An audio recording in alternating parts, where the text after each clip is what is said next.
Wolf Creek Origin. Prologue. The boy didn't know it yet, but death stalked them. It would soon strike, and there would be no one else to witness it. But for now, the lake called. It was too hot to think of anything else. He squinted into the heat shimmer at the turn of the track ahead and saw that they weren't far from the swimming hole. The walk made it sweeter once there. At least, that's what his old man always said when he refused to drive them. Gotta earn it, fella. Hunched over his beer, not smiling. The boy knew better than to argue. His sister hugged the roadside, under the shade of trees strung along its edge, so he had to stay in the full sun alongside her. The sun crisped his hair, back of his neck. He could feel the air baking him. Send a man crazy, his grandfather used to say. Sucks the breath out of you, drives the sweat neath your skin, boils your brains. Have to respect the land, boy. That was before his granddad got kicked in the chest by his horse while out surveying fences and lay for 2 days in the grass, ribs collapsed.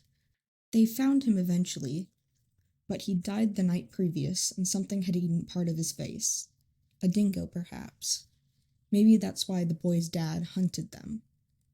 What he'd taken out of it was, you live out here long enough and either you go crazy or the land kills you. That, and always tell someone where you're going. He idly stamped bullets with his walking cane as he went. His legs were getting better now, stronger, and he didn't really need the cane anymore. But it was mahogany, and the only thing of his grandfather's he'd been given, so he still took it everywhere. His sister trudged head down, as always, the oversized straw hat making her look like one of them Chinaman peasants, off to work in the morning. As she went, she kicked at the dirt with her scuffed slip-ons. Like most of their stuff, hand-me-downs from the McAllisters, who'd taken over their farm when they'd lost it.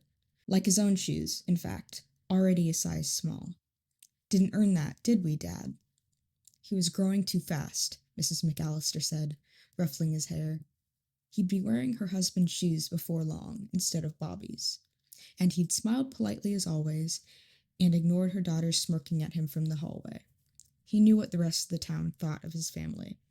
But he also knew you did what you had to survive, because if you didn't, you got trampled and left in the dirt. They were only 50 feet from the bend now, and he could feel the bright water on his skin, imagine it cooling the bone-deep heat.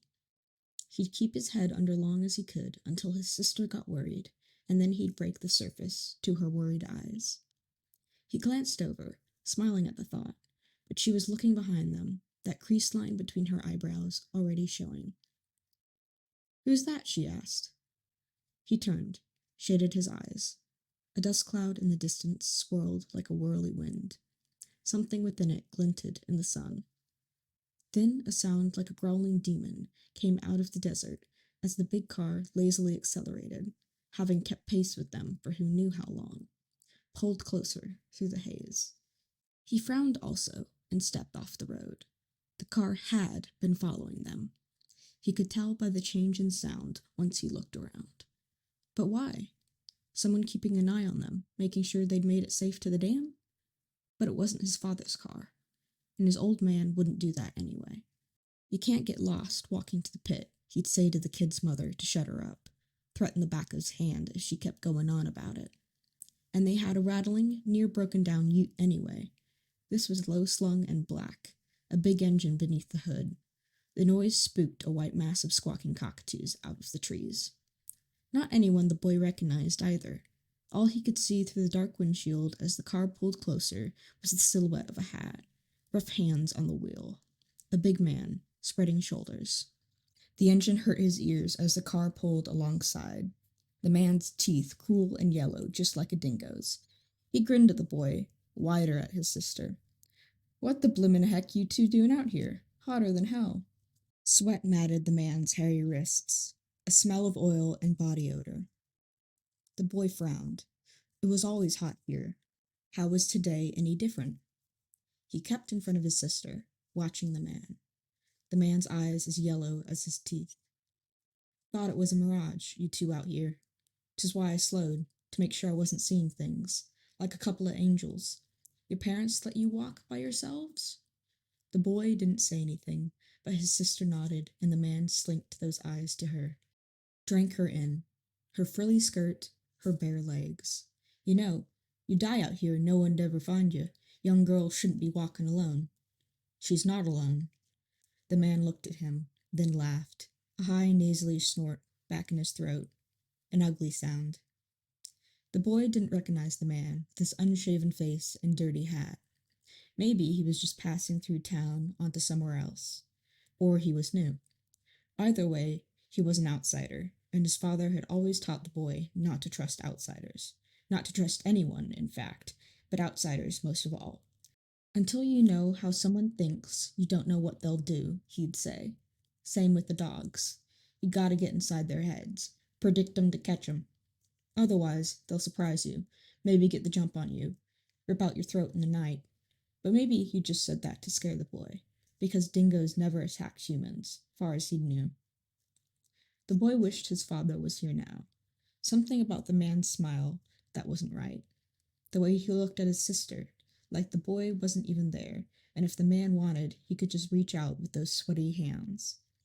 Our home's just round the corner, the boy said. We're late for lunch. The man raised an eyebrow. I didn't know there were any houses out this way. His sister gripped his hand tighter at that, worried at the lie breaking down, but the boy ignored it. Why? Where are you from? The man smiled. Oh, around. Just cutting through, actually. Been in the city. Gotta get back to work. And where's that? Ask a lot of questions, boy. His sister tugged on his hand. Can we keep go? I know everyone around here, the boy said. Never seen you before is all. The man shrugged. I never seen you either, so we're even. He looked at his sister. Aren't you hot, sweetheart? I could give you both a lift. Won't be no trouble. The boy gripped the heavy stick across his body, protective. The man didn't notice or didn't care. We're used to walking. We're fine. The man blinked at him with blank eyes, then a slow yellow smile. He took in the stick, its gnarled end. He laughed. Heat must be getting to you, boy. You got me all wrong. Just wanted to help. The boy nodded, didn't move. You're a good brother. All right, I won't give you a lift. But here, take this before I go. He reached beside him, and the boy tensed. But then the man held 2 chocolate bars out the window. A bit melted, but they're still good. The boy felt his sister move and pressed down on her hand. We're about to have lunch, but thank you anyway. The man saw the look in his sister's eyes. His grin grew wider. You want one, don't you, sweetheart? I like chocolate. He waggled it at her, looked to the boy when he wouldn't let her go. The smile faded. Come on, you want 'em. They're yours. No skin off my nose. I got more. The boy noticed now the man looked off to one side when he spoke, like he had to think hard. He wasn't right in the head. The man sat in his car. The boy waited for the door to spring open. But then the bars dropped to the ground. Guess we'll leave 'em for the birds, then, the man shrugged. The wrapping shone in the light. Change your minds, they'll be here. They're good. He smiled at his sister, staring at them. Have 'em after lunch, though, sweetheart. He looked up at the boy and winked. We wouldn't want your mom finding out. She'd kill me. He tipped his hat, then the car pulled away, engine opening into a deep roar and spooking the cockatoos again. The boy shielded his eyes from the dust. And then the man was gone, and they were left with the hot wrappers sitting in the middle of the road. Can we? No, the boy said. Why not? Because we don't need 'em. Let's keep going. His sister looked back once, frowning, then dragged in his wake. The lake will be enough. You'll see. The water will be so cold. She didn't say anything. Don't pout. You'll forget as soon as you put your head beneath the water. I'm not putting my head underneath.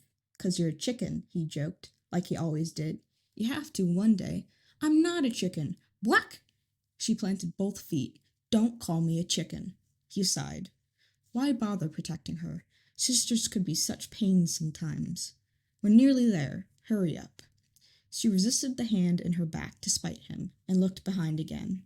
But they're just sitting there, getting ruined. He was becoming annoyed now. Then the cockies will have something to eat, he said, and shoved harder. She kicked dirt, but at least kept moving. He squinted up the road, but couldn't see any sign of the car, and steered them off the path towards the old quarry. They bush-bashed over rising ground for a bit, then came over the embankment to the waterhole. The lake shimmered in the heat, spreading deep blue. It was too hot and too far for the other kids in town, so no one else was here. On weekends, there'd be others, but for now they had it all to themselves, just the way he liked it. Sometimes he wished he didn't have to bring his sister, so he could take off his swimsuit too. Let the water caress his parts. But he couldn't do that while she was here. There were rules. His father wouldn't be happy if she told on him. But it was no matter, he thought, licking his lips and imagining himself in the cool. This would do. Beside him on the edge of the hill, his sister had stopped dead, arms crossed. "Want to go back," she said, in a baby voice. "Geez, look at the water. Don't you want to swim?" He put a hand in her back again, and she dug her heels in. "You're mean. Want chocolate." "Don't be a baby." "Don't call me a baby," she yelled. "Why can't I have chocolate?" Her voice echoed across the dam, and his patience left him. It was supposed to be a nice afternoon, swimming in cold water, lying back, and looking up at the sky, not worrying about home. And then the bloke comes and ruins it all. A branch cracked to the left. He paused, hands still on his sister's back, searched the bracket. It was hard to see through the haze. Then he caught a shadow amongst the tall grass. He shielded his eyes against the glare. The shadow rose. Afterwards, he would remember seeing that dark shape in the grass, thinking too slow. The man, yet his feet staying stuck to the spot, unable to react, even though he should do something. Now! He remembered the other details of those last moments. The heat of his sister's back against his hand, the smell of the lake, the prickling sun, the weariness in his legs. Then all he remembered was blood.